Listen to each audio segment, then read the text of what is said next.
Dear students, Durga tutorial के online classes में आपका स्वागत है।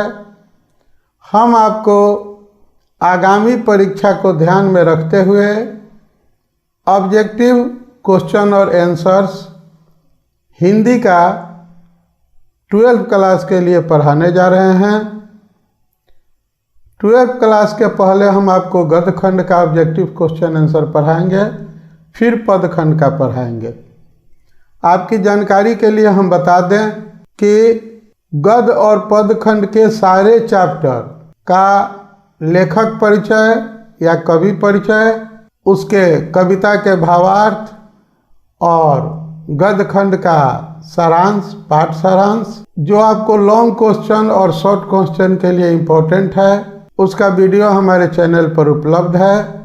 इसके अलावा जो भी महत्वपूर्ण शॉर्ट क्वेश्चंस और आंसर्स हैं वो भी आप हमारे चैनल के प्ले लिस्ट में जाकर उसे देख सकते हैं। तो आइए आज हम शुरू करते हैं एक नए पाठ का। इस पाठ का नाम है उसने कहा था, जिसको आप लोगों ने काफ़ी पसंद किया है और कुछ छात्रों का डिमांड था कि सर ऑब्जेक्टिव पर भी कोई वीडियो बना के आप अपलोड करें एक अलग से विस्तृत रूप में। तो आप सबकी मांग को ध्यान में रखते हुए हम ये काम कर रहे हैं।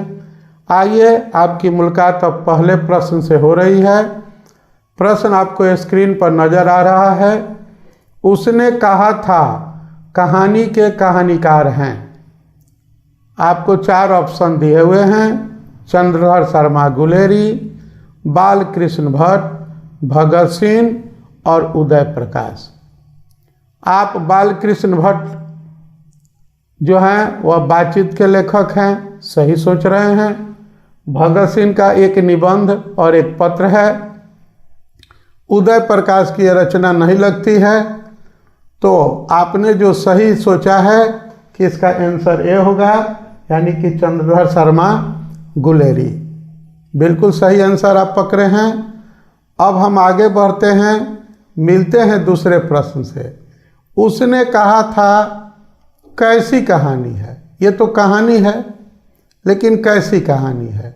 4 ऑप्शन दिए गए हैं: मानवीय संवेदनाओं पर आधारित, युद्ध विरोधी, युद्ध के लिए उत्तेजित करने वाली, इनमें से कोई नहीं। तो ये कहानी जो है वन साइडेड लव स्टोरी है, जो इमोशनल कहानी है।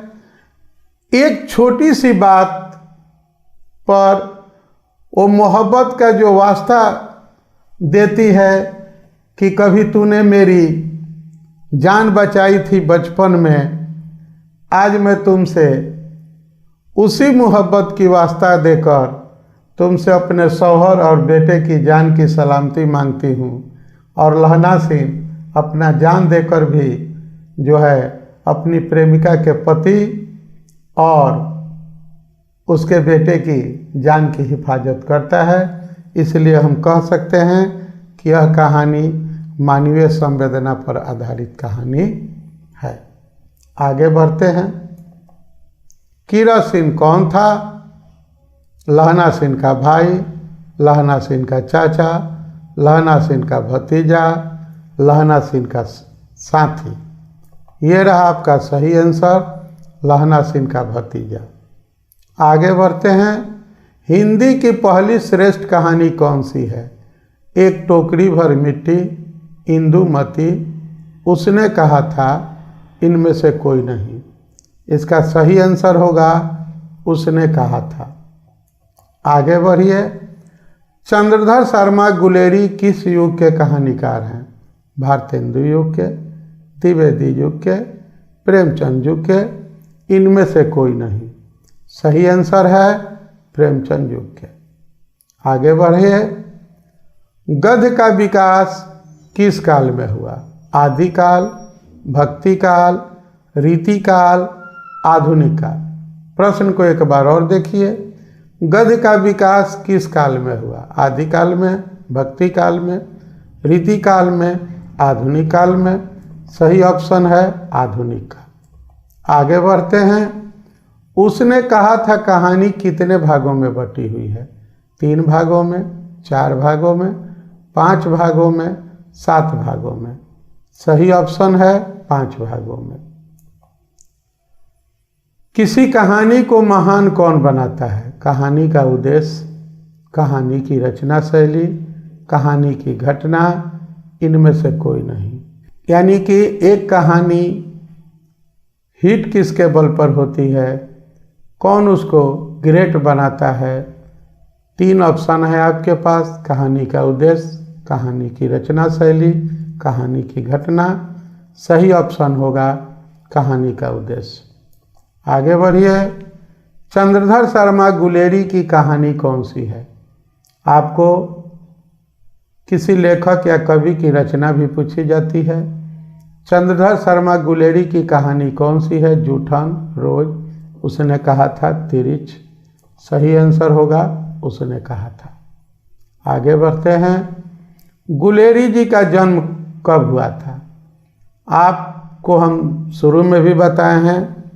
आप अच्छा रहेगा कि मेरा लेक्चर जाके देखिए प्लेलिस्ट के जरिए कि किसी भी लेखक का जन्म, मृत्यु, उनके प्रमुख कृति, उनका निवास स्थान, वो कौन सा पेशा अपनाए थे जीवन में, कौन कौन से पुरस्कार मिले, इन्हीं सब बिंदुओं पर वस्तुनिष्ठ प्रश्न आधारित होते हैं।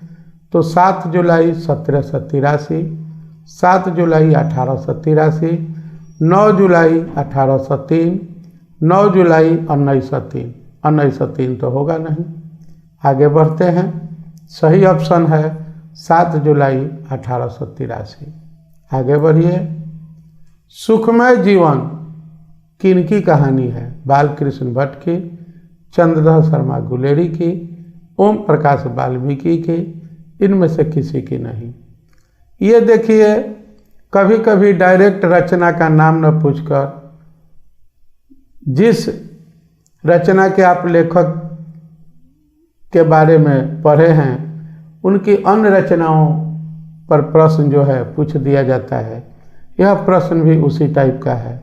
सही ऑप्शन होगा चंद्रधर शर्मा गुलेरी। आगे बढ़ते हैं।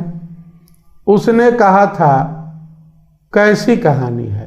व्यंग्यात्मक है, मनोरंजक है, युद्ध विरोधी है, इनमें से सभी है। तो ये कहानी युद्ध विरोधी कही जा सकती है। उसने कहा था कहानी कब लिखी गई? 1895 में, 1905 में, 1915 में, 1920 में। सही ऑप्शन है 1915 में। आगे बढ़ते हैं। लहना सिंह के भतीजे का क्या नाम था? बोधा सिंह, कीरत सिंह, छबीला सिंह, वजीरा सिंह।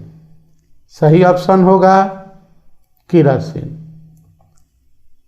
संस्कृत कवियों ने क्षय किसे कहा है? चंद्रमा को, नदी को, मनुष्य को, वनस्पति को।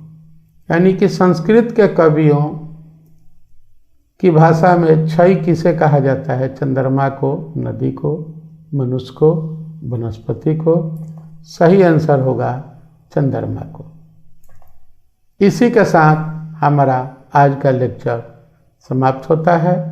फिर मिलते हैं एक नए लेक्चर के साथ, अगले पाठ के वस्तुनिष्ठ प्रश्नों के साथ। तब तक के लिए आप सबको थैंक यू, धन्यवाद।